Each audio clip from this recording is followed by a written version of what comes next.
Dokter Christian, kita lanjut lagi berdiskusi tentang pelayanan kesehatan di daerah terpencil. Kalau menurut Dokter Christian, apa pendapat dokter terkait pelayanan Rumah Sakit Bethesda, baik pelayanan kesehatan kepada masyarakat sekitar dan juga pelayanan kepada Tuhan?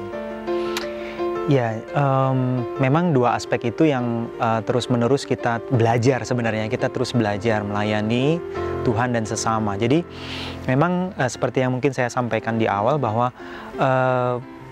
saat kita melayani pasien, kita tentu saja terus menyerahkan itu kepada pimpinan Tuhan ya. Tuhan mau berbuat apa untuk pasien yang saat ini kita layani. Waktu kita kemudian juga berdoa kepada Tuhan, bukan hanya untuk kesembuhan pasien ini, namun juga untuk banyak hal sebenarnya. Ada banyak aspek latar belakang juga yang kita bisa doakan juga untuk pasien ini. Jadi dua-duanya ini yang kita terus coba tekankan ya. Aspek jasmani, bagaimana melayani dengan pelayanan kesehatan yang berkualitas, itu tentu saja tetap harus dijalankan. Dan itu juga pertanggungjawaban kita kepada Tuhan dan sesama ya, untuk kita memberikan yang terbaik juga. Jadi dua aspek ini terus yang kita terus belajar lah Dr. Alvin untuk kita berikan, kira-kira itu. Pelayanan di daerah terpencil pastinya menyimpan banyak sekali kendala ya dok ya. Mungkin ada kendala-kendala atau permasalahan yang dokter hadapi ketika melayani di sana? Ya, memang pergumulan atau tantangannya kan memang pasti lagi-lagi soal sumber daya manusia. Itu pasti menjadi pergumulan terus-menerus. Yang kedua adalah fasilitas. Bagaimana untuk punya mutu yang baik pasti juga ditunjang juga oleh fasilitas. Yang ketiga ya pasti komunitas. Kita rindu juga kita terus bertumbuh di dalam komunitas Kristen yang kuat juga, yang saling menopang, saling mengasah, saling mengasihi. Itu memberikan juga pertumbuhan dan semangat juga bagi semua ya, tenaga inti maupun juga semua yang menopang lah pelayanan ini. Jadi itu kira-kira Dr. Alvin, pergumulan sekaligus tantangan di daerah terpencil lah untuk pelayanan seperti ini.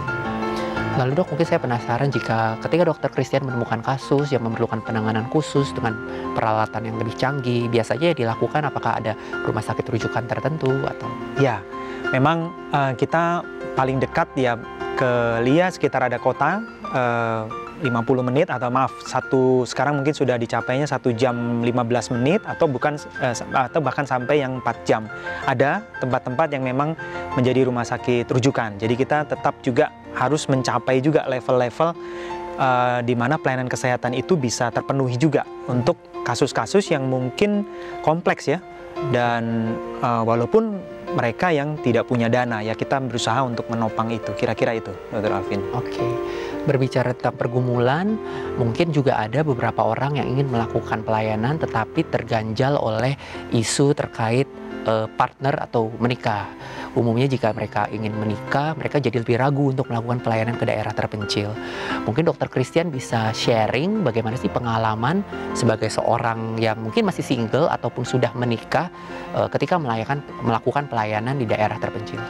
Ya, saya pasti kalau untuk yang single saya tetap beri semangat. Kalau yang single sih biasanya mungkin tidak banyak ini ya, pikiran-pikiran yang terlalu rumit ya. Tapi saya tetap memberikan semangat. Nggak usah takut, nggak ada jodohnya ya, walaupun mungkin di tempat yang jauh, Tuhan pasti sediakan. Biasanya itu ya kekhawatiran para single ya. Tapi kalau untuk yang berkeluarga, ya puji Tuhan saya mengalami, karena anugerah Tuhan saya mengalami waktu saya single maupun saat saya juga berkeluarga. Kalau berkeluarga ini biasanya yang jadi pergumulan tuh soal pendidikan anak. Ya kami memang memutuskan akhirnya homeschooling, tapi tidak semua juga harus homeschooling ya.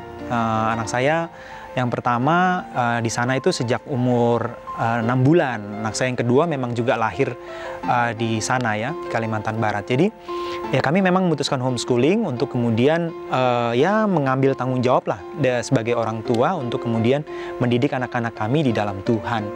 Dan saya rasa malah di sana kita punya banyak kesempatan bersama anak ya. in touch-nya jauh lebih banyak begitu ya. Dan itu indah sekali. Anak-anak juga diajar tentu saja nature study-nya juga lebih terasa ya, karena di daerah yang terpencil. Kalau kita di kota pasti kita harus ke tempat-tempat yang cukup terpencil untuk bisa mungkin banyak belajar tentang nature study. Tapi saat di sana kami punya banyak kesempatan, termasuk juga bagaimana bonding ya dengan orang tua. Cukup banyak juga mereka melihat kondisi yang mungkin tidak bisa kita dapatkan di kota, karena melihat akan komunitas-komunitas yang terpencil bersama juga dengan desa-desa terpencil. Saya pernah ajak anak-anak saya juga ke tempat yang lebih jauh lagi, lebih dalam lagi. Mereka malah senang, sayanya yang teler tapi mereka yang senang. Dan itu membuat mereka punya banyak pengalaman dan keindahan ya bersama dengan Tuhan, bahwa ada banyak orang yang tidak seberuntung mereka, tapi kemudian mereka bisa memberikan diri mereka juga, walaupun masih anak-anak ya, untuk ya berbaur, memberikan juga semangat kepada mereka. Sekaligus mereka sendiri juga mendapatkan semangat yang sama yang juga dimiliki oleh saudara-saudara kita ya, yang tidak seberuntung kita. Mereka dengan semangat juga sekolah ke tempat-tempat yang jauh juga dengan berjalan kaki dan sebagainya. Jadi itu saya rasa semua ramuan itu menjadi sebuah keindahan untuk kita bisa mengecap ya akan kebaikan Tuhan di dalam pelayanan yang seperti ini. Tentang waktu, ya Tuhan bisa pakai kita dengan waktu yang pendek, tapi juga bisa dengan waktu yang panjang. Kita tidak pernah tahu, tapi dalam anugerah Tuhan saat kita menjalaninya, maka saya yakinlah Tuhan pasti akan memberikan berkat demi berkat ya, yang mungkin kita tidak pernah pikirkan sebelumnya. Dan itulah mungkin keindahan, baik sebagai dipanggil sebagai single maupun juga nanti dipanggil sebagai yang sudah berkeluarga, kira-kira itu. Iya, jadi Dokter Christian adalah sebuah contoh nyata di mana kita tetap bisa melayani terlepas dari status kita, baik single maupun menikah, karena Dokter Christian baik single maupun menikah tetap melayani di rumah sakit Bethesda tersebut ya.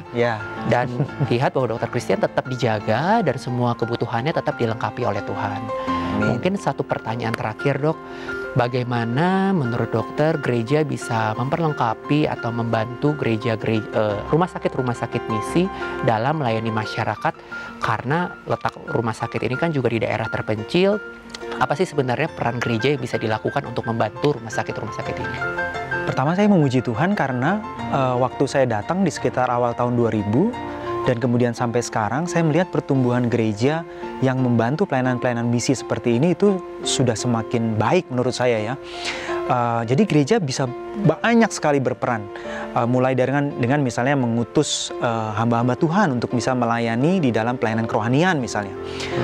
Tapi tidak sampai situ saja, bahkan gereja-gereja yang punya banyak jemaat pasti yang juga punya karunia-karunia. Misalnya rumah sakit misi itu tidak melulu hanya misalnya tenaga medisnya atau paramedisnya, tapi juga tenaga IT, apoteker misalnya, atau juga misalnya infrastruktur itu pun bisa dibantu ya. Ada misalnya rumah sakit misi perlu juga misalnya elektromedis ya, teknisi-teknisi telepon misalnya, itu banyak bisa mengerjakan juga, menopang juga pelayanan seperti ini. Akuntan atau tenaga-tenaga hukum bahkan ya, hukum kesehatan misalnya, itu juga bisa menolong juga pelayanan misi ini. Saya ingin menyaksikan bahwa di awal dari rumah sakit ini berjalan, bahkan seorang tukang las atau tadi ya tenaga teknisi oksigen misalnya, penyediaan oksigen, atau bahkan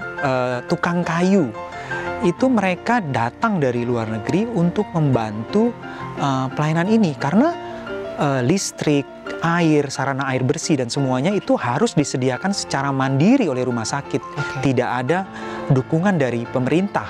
Ya wajar, itu di tahun-tahun 70-an mereka sendiri yang harus kemudian membuild up ya semua itu supaya bisa setting up the hospital kan. Jadi dan itu saya rasa masih terus bisa bergerak pelayanan seperti ini oleh karena juga topangan dan dedikasi juga ya dari pelayanan anak-anak Tuhan di gereja-gereja Tuhan, baik yang di kota besar maupun juga yang di kota kecil atau di desa-desa bahkan. Karena yang mendukung pelayanan ini pada awalnya juga bukan gereja-gereja besar, gereja-gereja juga yang kecil, mungkin jemaatnya juga tidak banyak, tapi dengan semangat, dengan setia mereka mendukung pelayanan seperti ini. Bukan hanya dana, tapi juga tenaga, bahkan fasilitas ya. Saya rasa cukup bervariasi. Mungkin di banyak kesempatan kita bisa explore lebih banyak lagi apa yang bisa kita kerjakan sebagai anak-anak Tuhan. Saya rasa itu, Alvin. Jadi memang peran gereja, baik gereja lokal maupun gereja yang letaknya jauh dari rumah sakit, tetap bisa saling membantu untuk mewujudkan pelayanan kesehatan di daerah terpencil. Mungkin kurang lebih itu ya dok ya. Betul sekali. Jadi walaupun gereja jauh, kita tetap bisa bersatu nih. Walaupun gereja di Jakarta, kita tetap bisa membantu pelayanan-pelayanan kesehatan di daerah terpencil, misalkan di rumah sakit BTS Seruka.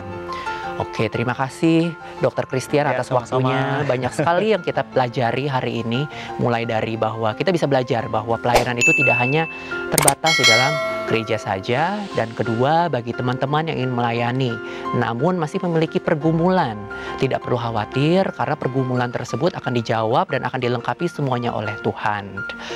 Dengan demikian berakhir sudah sesi live channel kali ini. Saya Dr. Alvin Nur Salim dan Dr. Christian Wong undur diri dulu. Sampai jumpa.